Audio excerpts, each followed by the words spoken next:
Nasa batas po ba yun? Patas lang. Nasa batas po ba yun? Wala. Ikaw ay prosecutor, nasa batas po ba yun? Wala. So therefore, bilang prosecutor, hindi nyo ginagawa ang sabi ng batas. When I was mayor, Tutor po ako in toto. Talagang, yes, I am bound by the law. Yes. When I was mayor, I was trying to maintain law and order. But Ito na nga, nagkaharap na. Dating Pangulong Duterte at Pastor Atras Abante nagtuos na. Pero bago ang lahat, maaari kayong mag-subscribe para maging updated sa mga issue at bagong mga balita. Pinaglaruan nga lang ni dating Pangulo ang estilo ni Pastor Abante matapos itong magpalit anyo bilang isang buwayang congressman at ngayon naging magalang at tuwid na pastor. Narito ang buong detalye. So the next to interpolate is Congressman Benny Abante. You have 10 minutes. thank you, Mr. Chair. Sir, tanghali po. Sir. Hindi po ito personalan, trabaho lang po ito. Alam ko, sir. Okay. Nabanggit nyo 2 beses. I'd like just to remind you before I pose this question. Kasi sinabi nyo kanina, if I go to hell, so be it. Well, I'd like you to know that hell is a biblical word, Mr. President, and I do not want you to go to hell. Because if you are going to read the description of hell in the Bible, mabigat. It's terrible. Mabigat po, terrible po. Yeah. So you do not want to go to hell. Well, Even your lawyers do not want to go to hell with you. kung Mr. ganun President. ang resulta ng ano ko sa ginawa ko, sir. Nagbibiro lang po ba kayo doon o talagang totoo po sinasabi niyo? But all I did, bakit ako papatay ng tao? Bakit ako why would I inflict injuries or death on a person na may mga pamilya yan mas masaktan? Ito ko, I mean, I must be insane to go into a campaign against crime just to kill. Hindi ho trabaho ng pulis at hindi maniwala yung pulis sa akin, sir. Mr. Chair, Mr. President, I understand po sinasabi ninyo. Masasabi Pero the thing is, when you begin to say, if I go to hell, so be it. yes, sir. I do not think that you believe in it, Mr. Chair. I do not think so. Pero anyway, tutuloy ko po itong tanong ko. Ano po? I do not need you to confirm this statement because meron po naman video rito. Meron play clip. Ano po, hindi ko napapakita pa dito. But you said publicly, and I quote, if you are corrupt, I will fetch you using a helicopter to Manila and I will throw you out. I have done this before. Why would I not do it again? Now, I would like to just mention the words, I have done this before. Why would I not do it again? So, nafe-feel ko po, sir, that you are justified in doing so. Basta sa tingin nyo, corrupt. Hindi, sir. Hindi po ba? Hyperbole lang yun, sir. So, Mr. Hindi Chair. papayag ang piloto niya, sir. Ikaw, ganun po, ganun, Mr. Chair. So if you feel just justified in doing it, can you please name to us the victim? Sino po yung tinapon ninyo sa helicopter? Sinabi niyo po I have done this before. Why would I not do it again? Sino po yung tinapon ninyo? Can you please name the victim? Well, sir, sabi ko, O nagbibiro po kayo, no? istorya lang para sa kriminal. Pero paano itapon niya, sir? Buksan mo ano pa po? yung... Ano po yan? Parang hyperbole, ano ho? Hyperbole nga. O yan. So, hindi po totoo ito. Now, ay gusto ko pong sabihin sa inyo, Mr. Chair, isa po ako doon na marami po ang bumoto sa inyo. Oho. Dahil naniniwala sa inyo. At marami pa. Sa amin lang mga Baptist, naniniwala pa rin sa inyo. Pero, pag ganito na mga salita ninyo, medyo mukhang hindi na po yata tama sa dating Pangulo na magsalita ng ganyan. Sapagkat naniniwala po ako na kahit sabihin niyo po yung mga kiling-kiling, meron pa rin kayong compassion eh. Tumutulong kayo sa ating kapulisan. Tumutulong kayo sa mga nangangailangan. Meron pa rin kayong compassion. And I would even think today that your compassion even overcomes your thought of killing someone else. Sir, this world is there's the evil and there's the good. So, if you are a human being dito, you do so many things in life. Mamili ka lang between the right at yung mali. Opo. So, pag pinili mo itong mali, you are bound by what you do in this life. Tama yun, Mr. Chair. Tama po yun ang inyong statement. Pag pinili nyo ang mali, ito po ang tanong ko. Tama po ba ang pumatay? Kahit po, teka, Mr. Chair. Tama po ba ang pumatay? Kahit alam nyo, na ito ay tinatawag sa batas. Ako hindi po abogado po. Tinatawag sa batas na in flagrante delicto o in the act of committing a crime. Oho. Ngayon, I have proven that, sir. Kung po yan, susundin po natin, wala po kayong pinagkaiba sa Pariseo nung panahon ng Panginoong Jesucristo. Nung ang Pariseo nakahuli po ng isang babae that was caught in the act of adultery, they are about to stone them. Stone her. Babatuhin na po. O nilapit po nila kay Kristo at sinabi po nila sa ating Panginoong Jesucristo, anong gagawin mo dito? Sapagkat ayon sa aming batas, in flagrante delicto ito, dapat to batuhin hanggang sa mamatay. Ano pong ginawa ng Panginoon? Mr. President, Mr. Chair, siya po ay sumulat doon sa ground. Wala siyang sinabi, sumulat lamang po sa ground. Nakita mo ng mga Pariseo ang sinulat. Isa-isa po silang umalis. Bakit po? Palagay ko, ang sinulat mo ng Panginoon, yung mga kasalanan ng mga Pariseo, hypocrisy, corruption, lahat po. Ngayon, naiwan po doon yung babae that was caught in the act of adultery. Ang sabi po ng Panginoon sa kanya, where are your accusers? Ang sabi po ng babae, none, Lord. Ang sabi po ng Panginoon sa kanya, neither do I condemn you. Go and sin no more. Hindi ho ba mas maganda yung salita ng ating Panginoon doon, Mr. Chair, Mr. President? Hindi na ako papatay, sir. Retired na ako eh. No more, hindi na ako mayor. Ayaw ko na rin. Alam niyo, Mr. Chair, Mr. President, kaunti lang po yung tanda niyo sa akin. Dapat talaga mag-retire na ho tayo. Retire na ako, sir. Ayaw ko na. Anyway, ganito po yun. Ang sabi po nyo, ganito na lang, batas lang po ako. Yun ang sabi nyo. Prosecutor kayo eh. Kanina sinabi niyo po, batas lang po ako. Ano pong batas? Yan po ba yung batas ni Mayor President Duterte o batas po ng Pilipinas? Sir,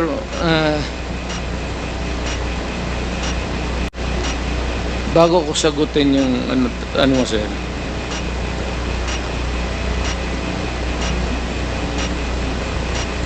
kung may kasalanan man ako,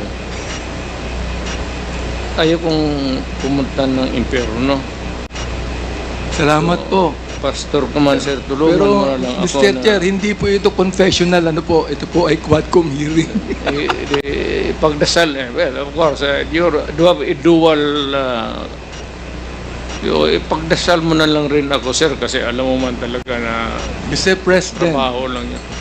Bago niyo po sabihin yan, pinagdadasal ko po kayo. Salamat. Totoo po yun. Totoo po yun. Hindi po dasal na Ama namin, hindi po dasal na Our Father. Ito po ay dasal coming from the heart. Salamat, Tulad sir. ng aking nabanggit sa inyo kanina, coming from the heart. Opo, ngayon. Sinabi po ninyo rito, mas mabuti pa na makulong ka at maghirap ka sa kulungan. Eh bakit po kayo pumapatay? Mas mabuti pala na makulong tong mga hayop, itong mga drug lords na ito, o mga drug pushers na ito. Bakit po sinasabi nyo kanina pa na pumatay kayo ng tao? Sana pinakulong lamang po ninyo. Ano po, Mr. Chair? The records of the police will bear me out. Few instances, sir, pero karamihan yan, may hawak talaga ng baril. Nang i-confront ko yung mga yan, sila, with the police, of course, kasama ko. Okay, yung sinabi ng kidnapper. So, 3 of them, nasasakyan sila, sir, may carbine. Ako naman, ang hawak ko 45. Yung dalawang pulis na, 3 lang kami. They kidnap a girl. Alam nang, kinidnap nila, dinala nila sa Cotabato for 1 month, detained her, and repeatedly raped her. 7 of them, and finally went back to Davao City. Tapos sinauli nila yung naghingi sila ng ransom money. Umakyat sila sa bahay, sir, kumain. Totoo ito, it's on record. Kumain pa sila sa bahay ng babae bago pala akong mayor nito. Tapos, pagbaba nila, dala-dala nila yung ransom money. Nandoon na ako sa labas. So, hindi ko na sila sinita. Hindi rin yun na. Diretso. May kasama kayong pulis.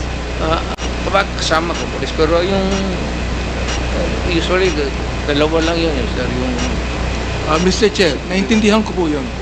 Siguro, kahit ako, baka gawin ko yun eh. Pero ito po, kasi ayon po sa batas, Mr. Chair. Sinita mo, bubunot talaga yan. Ayon po sa batas, Mr. Chair, kayo po nakakaalam ng batas.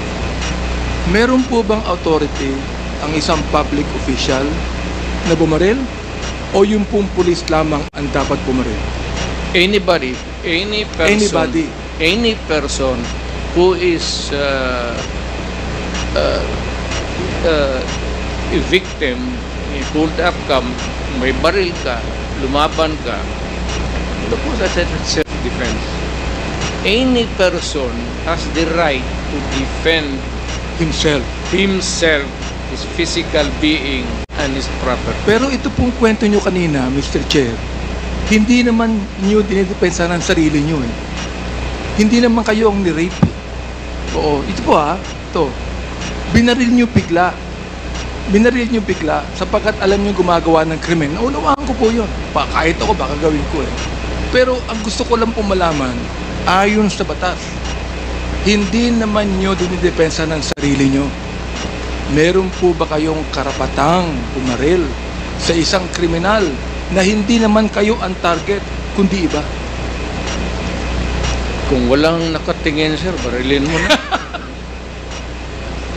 At ako nang mismo I will appear as your defense counsel. Ito po. Marunong ako dyan, sir. Tagal Ito po akong fiscal. Mr. Chair, hyperbole pa po ito. Sinabi po nyo nung kayo ay mayor ng Davao, that you would patrol the streets in your big bike looking for trouble. Sabi nyo. Yeah.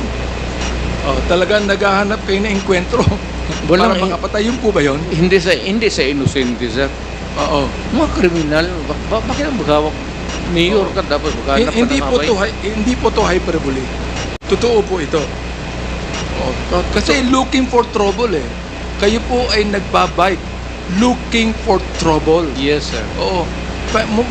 Mukhang mali po yata yung ganong salitang looking for trouble, di ba? Siguro mas maganda kung looking for criminals. Tama ho ba? Looking for criminals. Yun ang mas maganda salita. Para magamit ko yung baril ko, sir.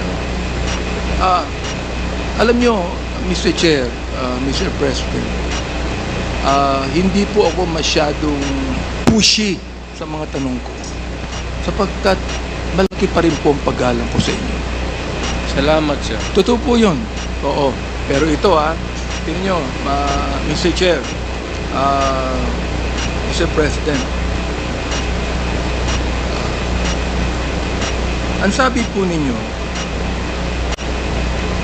I would never allow innocent Filipinos to be killed. Sabi niyo kanina, di ba? I would never allow innocent Filipinos to be killed. But then, you said at one time, Hitler massacred 3 million Jews. Let me correct you, Mr. President. Hitler massacred 6 million Jews. So, Ayan. I stand corrected, sir. There are 3 million, sabi nyo, there are 3 million drug addicts. Hindi po drug lords, Hindi po drug pushers. Drug addicts, there are. I'd be happy to slaughter them. Drug addicts, Mr. Chair, Mr. President. Pwede nyo pang sabihin sa akin ngayon, nung sinabi nyo, I would never allow innocent Filipinos to be killed. Siguro gusto nyo palitan po ito ng drug lords and drug pushers. Yes, sir. Pakipalitan po nyo ngayon. Drug lords and Ayun drug po. pushers, sir. Therefore, nagkamali po kayo nung sinabi nyo drug addict. Tama ka, sir. Salamat I po. stand corrected. Salamat po sa inyong pagtanggap po dito. Kasi gusto ko pong malaman ang inyo pong pananaw po dito eh. Oo, sir. Opo. Tama Ayan. ka, sir. Tama ka, sir. Ayan. Ngayon, ito po. During the Senate hearing, last 28 October 2024, inadmit nyo rin po giving orders to kill criminals. Ito po ang sabi nyo, I can make the confession now if you want. Talagang niyayari ko. Pero wag naman yung mga pulis, kawawa naman sir. Meron akong death squad pero hindi ang mga pulis. Sila din yung mga gangster. Yung isang gangster uutusan ko. Patayin mo yan. Pag hindi mo patayin yan, patayin kita ngayon. Ngayon, ito po ang tanong. Sabi nyo, galit kayo sa kriminal. Hindi po ba? Ba't kayo gumagamit ng gangster? Hindi po ba criminal din yung gangster? Yes, sir. Pagkatapos niya patayin yung gangster, patayin ko Papatayin siya. nyo rin. Ganun po. Oo. Dapat po, pumatay muna siya Oo. bago nyo patayin. Tapos ko utosang patayin, Oo. patayin ko siya. Nasa batas po ba yun? Patas lang. Nasa batas po ba yun? Wala. Ikaw ay prosecutor, nasa batas po ba yun? Wala. So therefore, bilang prosecutor, hindi nyo ginagawa ang sabi ng Hindi. batas. When I was mayor, Tutor po ako in toto. Talagang, yes, I am bound by the rules. Yes. When I was mayor, I was trying to maintain law and order. But Mr. Chair, Mr. President, when you became mayor, you are no longer a prosecutor. You are now a public official, Mr. President. And therefore, you must uphold the law of the land. Because we do not have a personal policy here. Our policy is a lawful policy. We must always, naniniwala po kayo dyan, correct me if I'm wrong, we must always uphold the Constitution. Hindi po ba? yes, sir. Ayan. Alam mo, ano pong pagkakaiba nyo si Vigilantes, for example? Ano pong pagkakaiba nyo si Vigilante? Na pumapatay po ng drug addict na nanlalaban din. Ayan, Sir, sige po. Pakipaliwanag po sa amin. may classification niya, sir. Hindi ka basta-basta pumatay ng drug addict. Yes. You kill drug lords Yes. and the purveyors of drugs. Aha. What you just kill addict, sir? Yung addict, ipadampot mo sa police, ipadala mo sa doon sa the rehabilitation center. Sa totoo lang po. Alamin mo ang nanay, tatay na doon mo deliver yung bata. Sa totoo lang po, Mr. Chair, ito because of your pronouncement na shoot them dead, na-embolden po ang ilang mga pulis natin pumatay. Because it was the order of the President himself, who is actually the Commander-in-Chief of the Philippine National Police. So therefore, Mr. Chair, Mr. President, when you said, shoot them dead, it emboldened some of the policemen to kill. Am I right, Mr. Chair? I am saying it again. You say Shoot it them again. dead. All right. Yes, sir. Therefore, Hanggang ngayon. your policy of shooting them dead and the policy of the policemen in killing them is different, because you said in the Senate that it is the policemen that should be accountable for this, not me, because this is just a policy. But Mr. Chair, Mr. President, because of that policy, some of those policemen killed. In fact, Mr. Chair, nung kami po ay nagkaroon ng unang hearing dito ng Committee on Human Rights, meron po kaming inibitahan na 4 na mga PO4, SPO4 lang po ito. Mga talagang non-commissioned officer. Nakasama nila ang isang major. Sabi ko sa kanila, nakapatay ba kayo? Ang sabi nila, hindi. Okay.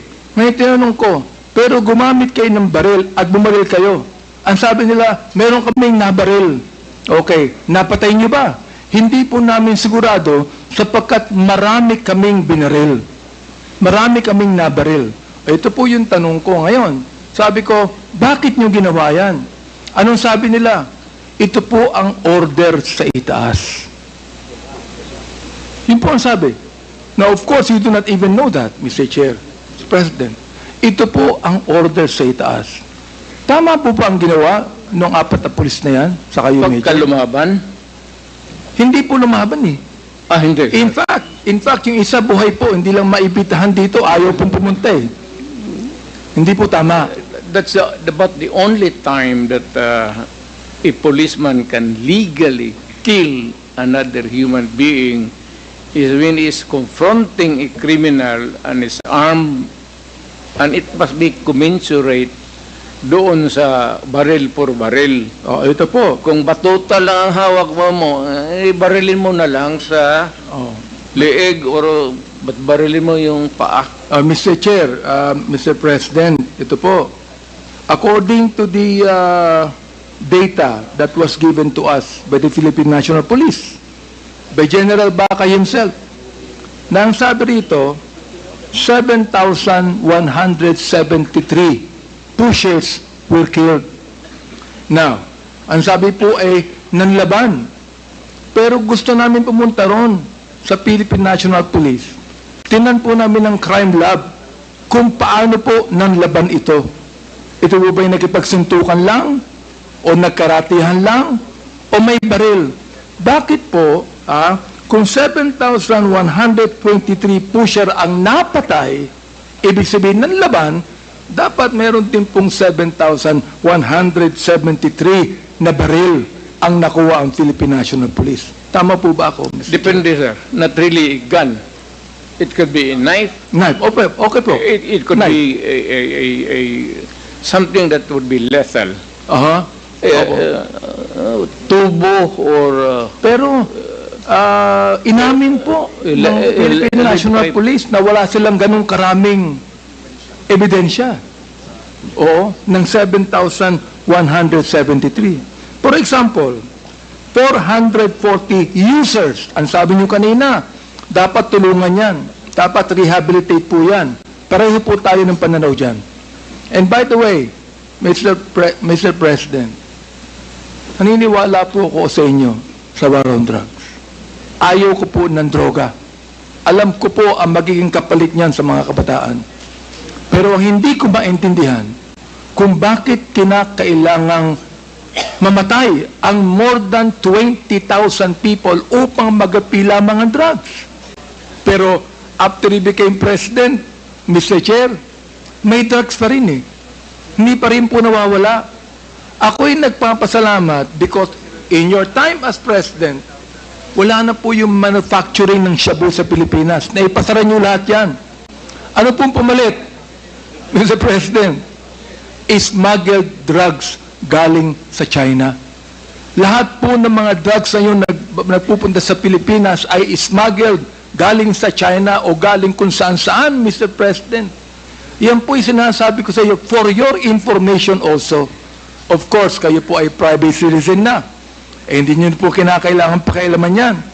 Pero Mr. President, alam nyo po naman kami mga congressman, especially now, nung kayo po ay Pangulo ng Pilipinas, nung ako po'y tumulong sa inyo na ma-elect bilang Pangulo, ay hindi po ako congressman.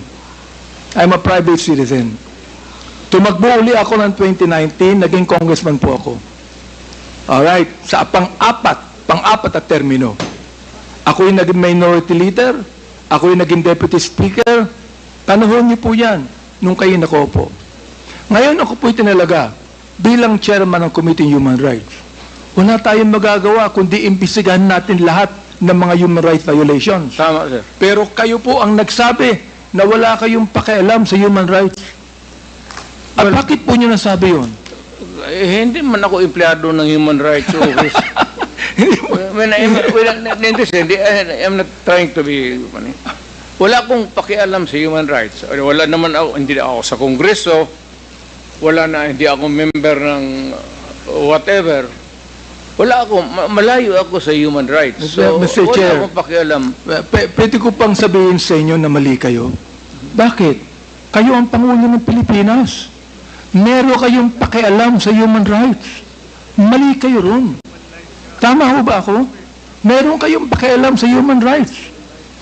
Hindi lang kami, kundi ang Pangulo ng Pilipinas, merong pakialam sa human rights yan. Oo.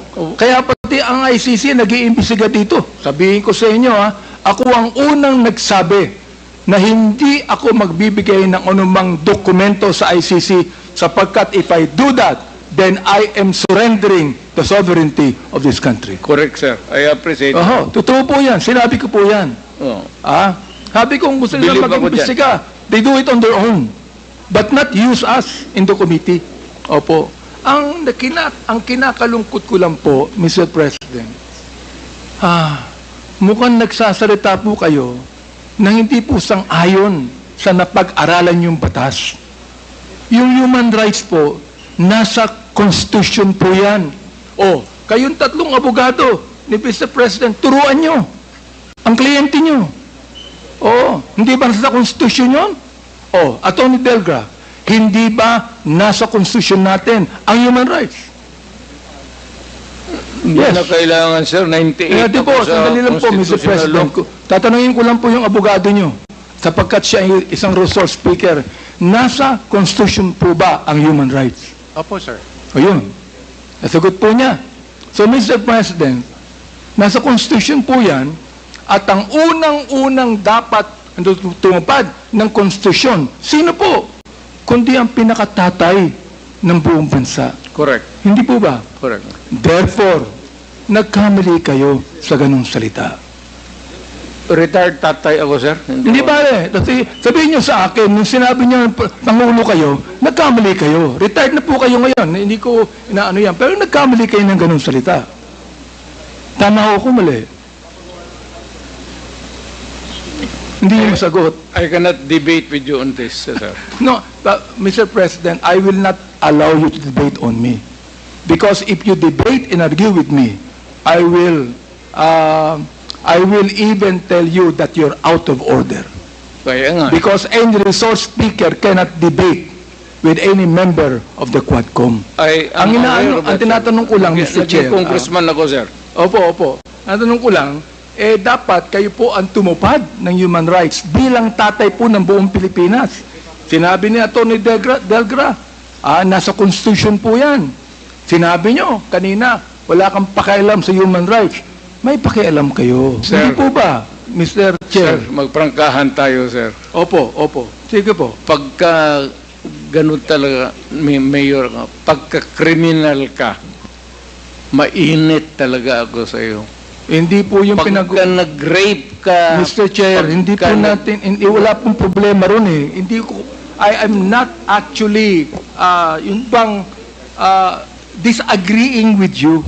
I fully agree with you, Mr. Chair, Mr. President. But, still, being the President of the Republic, you must be the first man that should uphold the constitutional provision on human rights. Am I right, Mr. Chair? Yes. Yes. I did it. Salamat po at inamin nyo. Ito last question na lang ito. Okay? Ito po, ang napatay na drug lord, 21. 21. Akala ko po ba lahat po ng drug lord dapat patayin? Bakit 21 lamang? Ang pusher, 7,000. Samantalang napakarami pang drug lord na buhay ngayon nasa kulungan.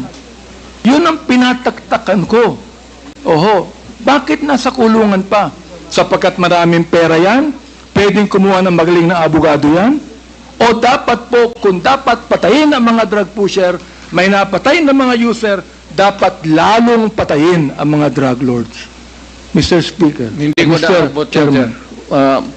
Hanapan natin ang paraan na patayin natin. Pero kayo po private citizen na, retired na po kayo. Wala na, sir. Hindi na po pwedeng gawin yan. You are right. O, pero magiging mayor kayo uli, hindi po ba? Well, kung ang circumstances would call for it, sir. Gusto ko nang mag-retire. Pero kung magulo uli ang Davao, I think that I have to enter into the picture again. Pero ayaw ko na, sir.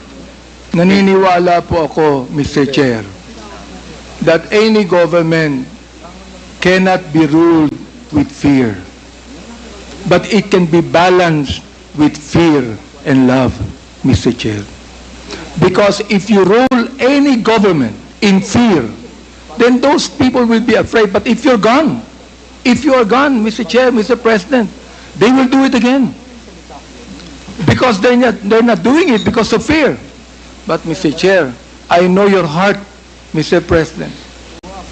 You have loved so many women. Sir, You are bound to love. Marami nakikinig silang lahat. Sir, bakit mo ito? You are bound to love.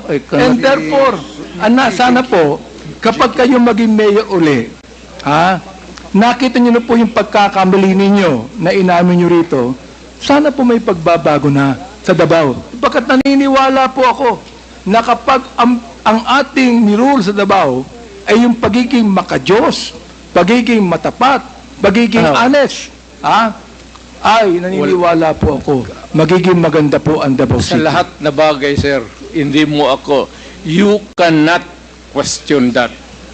Sa dedication ko lang sa trabaho ko, on any other matter, sir, honesty, everything.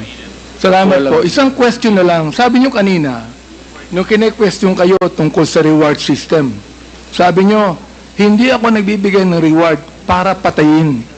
Hindi po yun eh. Oo. Nagbibigay kayo ng reward nung napatay na. Hindi po para patayin. Iba po yung reward na para patayin, iba rin po yung reward nang nakapatay na siya. Tama mo ba ako? Bawal yan, sir. Kung, Ayun. Kasi binibili mo yung buhay ng tao. Salamat po. Yun ang pagkakaiba, Even Mr. Chair. without the laws, that would be a violation of Diyos. Yung pagkakaiba, Mr. Chair, ang pagkakaiba ng reward system para patayin mo siya at yung reward system sapagkat nagbigay ka ng babuya sa isang tao, nakapatay na po siya ng drug lord. Nag-ano po yan nanlaban po yan Oo. So, iba po yung ganun. Di ba? Well, sir, alam mo, sir, sa totoo lang, kung meron man pinagkatao na talagang umayaan mo sa Diyos, siguro mas malamang pa ako sa iyo. Ang trust and faith ko sa God, kaya maybe that brought me to the presidency despite of the variance interpretation ng But overall, the Filipino people would not have elected a son of a bitch. Talagang, ano ako, sir? By the rules ako. Paskinan Salamat nung po, fiscal Mr. ako. Chair. By the rules ako. Salamat po, Mr. Kindly Chair. wrap up, Congressman Abante. Nagbago ang pananaw ninyo sa Quadcom. Sapagkat nung sumulat si Atty. Degra sa amin na hindi kayo makaka-attend sapagkat wala kayong tiwala sa Quadcom, ang ibig sabihin po niyan, kayo ay nagpunta ngayon sapagkat may tiwala na po kayo sa amin. Maraming salamat po sa inyo. Sabi kasi ni ano, sir, na ipakontempt ako. So,